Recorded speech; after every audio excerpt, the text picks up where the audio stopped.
बोलिए बागेश्वर बालाजी महाराज की जय। बंधुओं,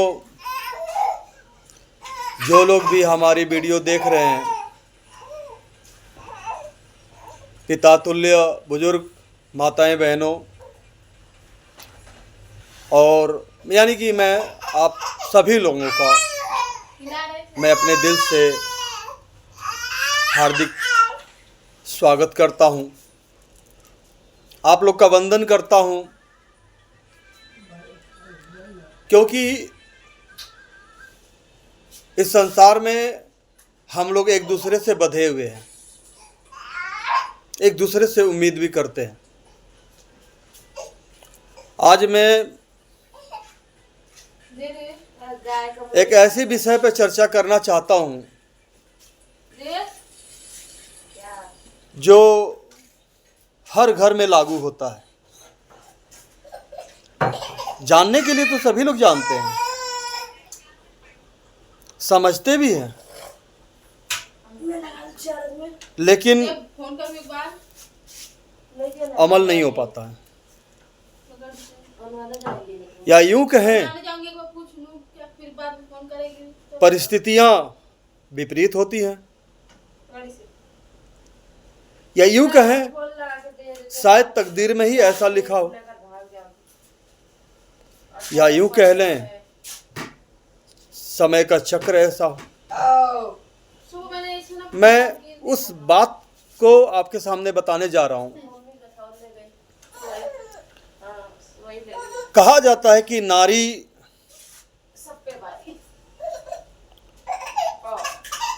एक शक्ति रूपी होती है। नारी जो है एक, या उनको शक्ति भी कह सकते हैं। नारी के कई रूप होते हैं, पूजनीय होती हैं, लेकिन इस घोर कलयुग में, आज के परिवेश में, कुछ ऐसी नारियां हैं जो पत्नी बनकर जाती हैं अपने ससुराल।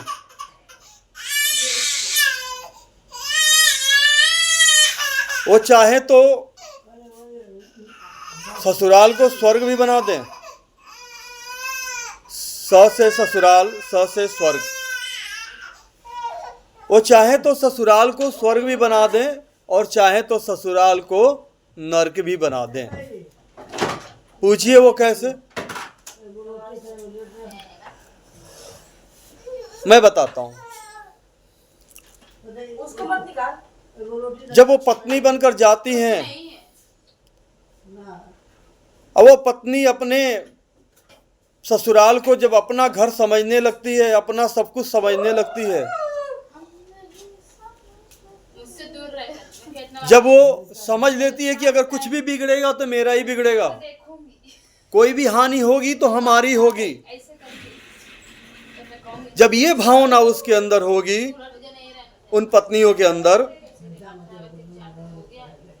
तो उसका ससुराल वास्तव में स्वर्ग बन जाएगा। लेकिन इनका नर्क बनाने में भी एक हाथ रहता है। वो कैसे? कुछ पत्नियां ऐसी होती हैं जो ससुराल में रहकर खाना किसी और का, गाना किसी और का।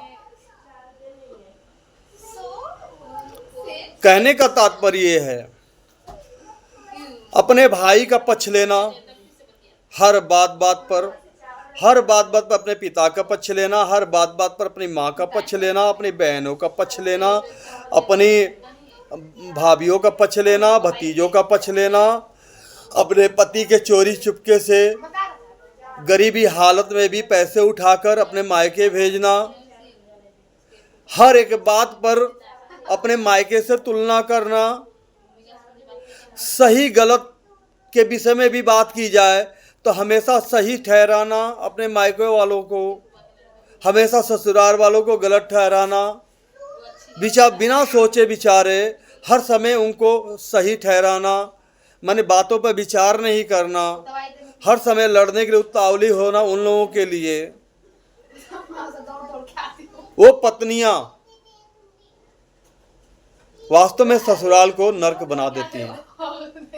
वहां पर उसका पति, अगर बच्चे हो तो यानी कि पिता भी, वो नर्क से बदतर जिंदगी जीने पर मजबूर हो जाता है।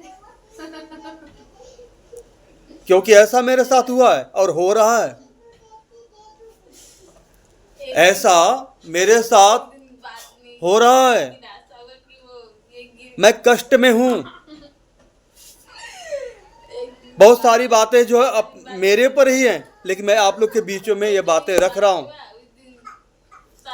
हम जाते थे भगवती जागरण में, हमने 5 साल भगवती जागरण भी करवाया।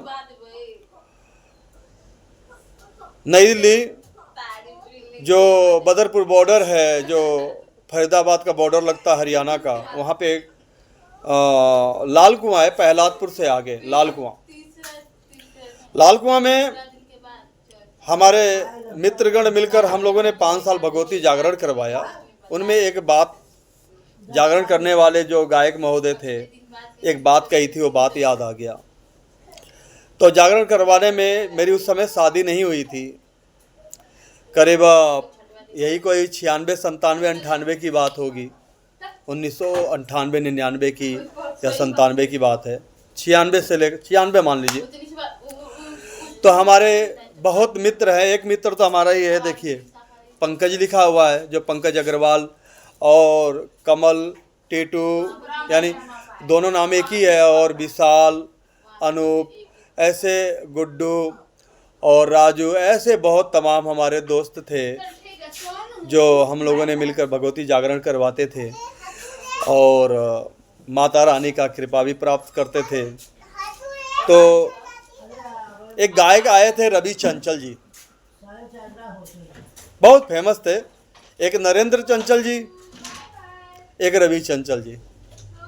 तो रवि चंचल ने कहा था कि मैया देती है तो ढेरों का ढेर दे देती हैं, मैया देती हैं तो ढेरों का ढेर भी दे देती हैं, अब मैया देती हैं तो छप्पड़ फाड़ के देती हैं, और लेती हैं तो चमड़ी भी उधेड़ लेती हैं। तो ये पत्नी रूपी नारी जो शक्ति जो है, इनके मन में आए तो ससुराल को बना भी दें और बिगाड़ भी दें। आप मेरे इन बातों से, पता नहीं मुझे क्या पता है कि आप मेरी इन बातों से सहमत हैं अथवा नहीं हैं, वो तो आपका विचार है, वो आप लोग का फैसला है, वो आप लोग का डिसीजन है कि मेरे इन बातों से सहमत हैं कि नहीं सहमत हैं। राधे राधे, जय श्री राम, राधे राधे।